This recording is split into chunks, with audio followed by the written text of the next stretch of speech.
Hello student, good morning. बच्चों, आज हम लोग पाठ 4 मेरी अंतिम अभिलाषा पढ़ेंगे। इस चैप्टर में, इस पाठ में हम लोग पंडित जवाहरलाल नेहरू के बारे और उनके जीवन के बारे में और उनके ये एक अभिव्यक्ति है जो उनकी अंतिम अभिलाषा है, उनकी जो इच्छा है उसके बारे में पढ़ेंगे। स्वतंत्रता प्राप्ति में महात्मा गांधी के साथ इन्होंने काफ़ी बड़ा योगदान दिया था और सत्य तथा अहिंसा के मार्ग पर चलते हुए देश को आज़ाद कराने में, और ये हमारे देश के प्रथम प्रधानमंत्री थे। और इस पाठ से हम लोग परिश्रम, कर्मठता व ईमानदारी जैसे महान गुणों को अपने जीवन में लाने के लिए सीखते हैं।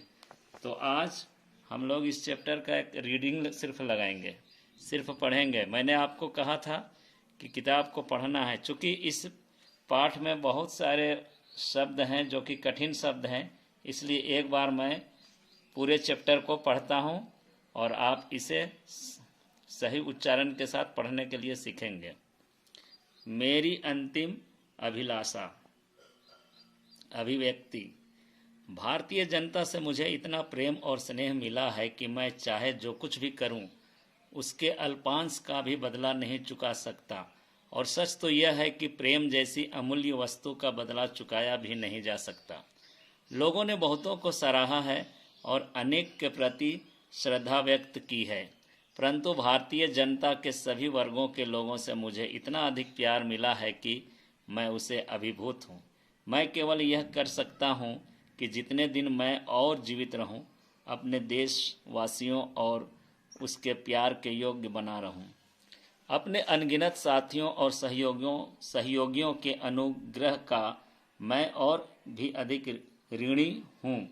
हम लोगों ने बड़े बड़े कामों को हाथों में लिया है और कंधे से कंधा मिलाकर उन्हें करते रहे तथा उन सफलताओं और विपत्तियों में साझीदार रहे जो इस प्रकार के कामों के साथ अनिवार्य रूप से लगे रहते हैं।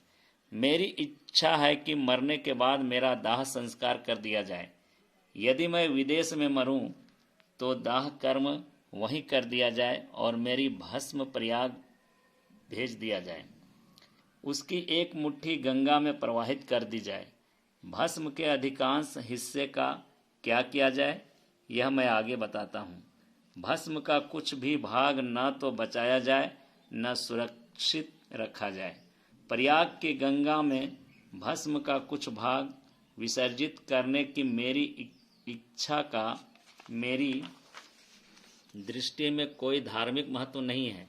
बचपन से ही इलाहाबाद की गंगा यमुना नदियों से मेरा ममत्व रहा है और ज्यों-ज्यों मैं बड़ा होता गया, यह ममत्व बढ़ता ही गया है। मैंने विभिन्न ऋतुओं में गंगा के विभिन्न भाव भंगिमाओं को निहारा है। उस इतिहास और उन पौराणिक गाथाओं, परंपराओं, गीतों एवं लोक कथाओं की याद मुझे प्रायः हो आई है जो अनादिकाल से उससे संबंध है तथा उसकी जलधारा का अंग बन गई है। गंगा तो विशेषकर भारत की नदी है। लोगों की उस पर अपार श्रद्धा है और उसके साथ भारत की जातीय स्मृतियाँ, उसकी आस्थाएं और आकांक्षाएं तथा उसकी जय पराजय और उसके विजय गीत जुड़े हुए हैं।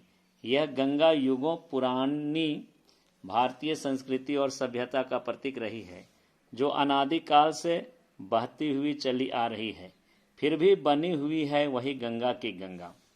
वह मुझे हिमालय की उन तुषार मंडित चोटियों और गहरी उपत्यकाओं की याद दिलाती है जो मुझे सदा प्रिय रही है।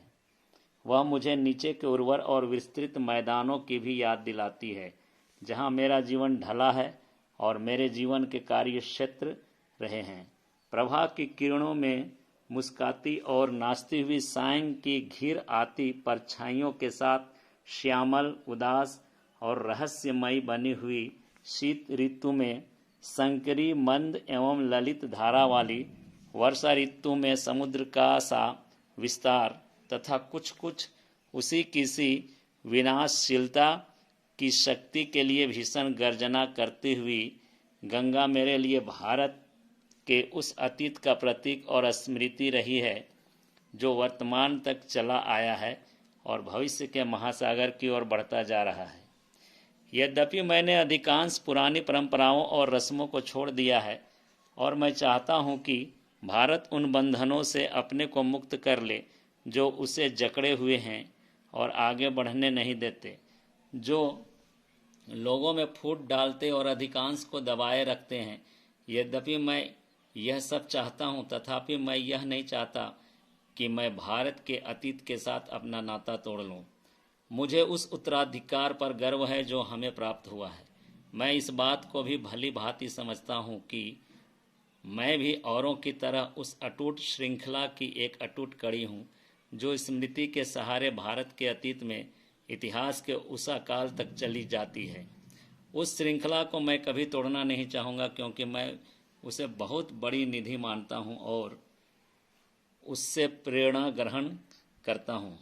अपनी इस अभिलाषा की पूर्ति के लिए और भारत के सांस्कृतिक उत्तराधिकार के प्रति अपनी अंतिम श्रद्धांजलि अर्पित करने की इच्छा से मैं प्रार्थना करता हूँ कि मेरे भस्म से मुट्ठी भर इलाहाबाद के पास गंगा में प्रवाहित कर दिया जाए, जिससे कि वह उस महासागर तक पहुँच जाए।